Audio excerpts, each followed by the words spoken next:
رب اشرح لی صدری ویسر لی امری واحلل عقدۃ من لسانی یفقہوا قولی، اما بعد فاعوذ باللہ من الشیطان الرجیم، بسم اللہ الرحمن الرحیم۔ حضرت حذیفہ رضی اللہ تعالیٰ عنہما سے روایت ہے کہ رسول اللہ صلی اللہ علیہ وسلم نے ارشاد فرمایا، جس طرح کپڑے کے نقش و نگار گھس جاتے ہیں اور ماند پڑ جاتے ہیں، اسی طرح اسلام بھی ایک زمانے میں ماند پڑ جائے گا، یہاں تک کہ کسی شخص کو یہ علم تک نہ رہے گا کہ روزہ کیا چیز ہے اور صدقہ و حج کیا چیز ہے۔ ایک شب آئے گی کہ قرآن سینوں سے اٹھا لیا جائے گا اور زمین پر اس کی ایک آیت بھی باقی نہ رہے گی۔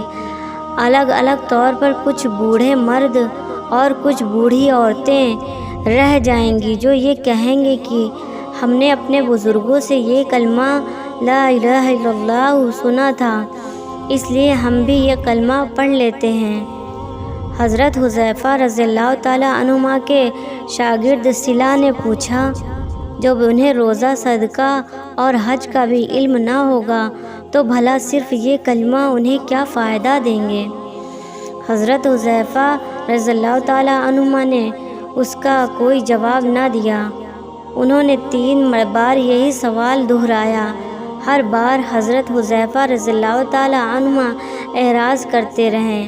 ان کے تیسرے مرتبہ اصرار کے بعد آپ نے فرمایا، صلہ، یہ کلمہ ہی ان کو دوزخ سے نجات دلائے گا۔